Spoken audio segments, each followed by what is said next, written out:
Hello friends, welcome to my channel TV ব্লগসে তোমাদের অনেক স্বাগত।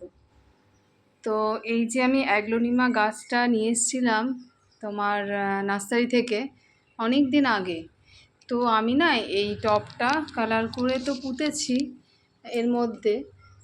এবার কি হয়েছে, যেহেতু আমাদের বাড়িতে কাজ হচ্ছে, তো আমি মানে আমার হাজব্যান্ড না কখন এই গাছটাকে পাশের বাড়ি রেখে এসছে। এবার এটা তো মানে সেটি মানে কি বলে, একটু ছাওয়া ছাওয়া জায়গায় থাকে। হ্যাঁ, তো উনি কী করেছে, সেই রোদের মধ্যে রেখে এসছে। এত পরিমাণে দুদিন ধরে রোদ লেগেছে, এবার আমি সেটা খেয়ালও করিনি। হঠাৎ করে গাছটা দেখতে পাই, দেখি পাতাগুলো এইভাবে, দেখো কি সুন্দর ছিল গাছটা। পাতাগুলো দেখো একদম হলদেটে হয়ে গেছে, পুড়ে পুড়ে গেছে। আমার এত শখের এত সুন্দর গাছটা আমি নিয়ে এসেছি, এখন আমি কি করব বুঝতে পারছি না। তো তোমাদের যদি কারো কিছু জানা থাকে যে গাছটাকে আমি কি করতে পারি, মানে কিভাবে যত্ন নিতে পারি, তো তোমরা কমেন্টে আমাকে একটু জানিয়ে দেবে।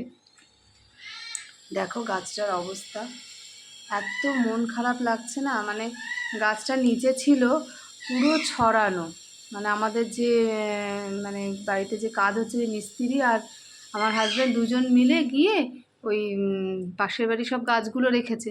এবার এই গাছটাকেও নিয়ে চলে গেছে। এবার আমার একদম মনে নেই যে এই গাছটা মানা করব যে এটা নিও না, এটা আমাদের নিচের বারান্দাতে রাখবো। তারপরে নিয়ে এসে তৎক্ষণাৎ দুদিন পর তো হয়েই গেছে, তারপরে নিয়ে এসেছি। এই পাতাটা একটু লাল লাল ভাব ছিল, এটা একটু কমে এসছে, কিন্তু এই যে 4-5টা পাতা পুরো পুড়ে গেছে। দেখো 4-5টা পাতা পুরো পুড়ে গেছে। এখন বুঝতে পারছি না আমি কি করব।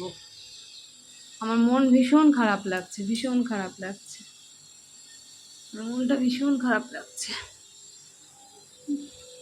দেখাই, দেখো অবস্থাটা, দেখো গাছের অবস্থাটা দেখো।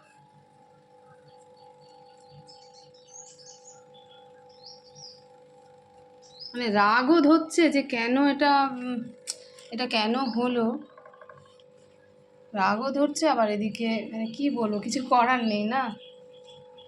কি জানি, এইভাবে রেখেছি, এই ব্যালকনিতে রেখেছি, যদি একটু ঠিক হয়।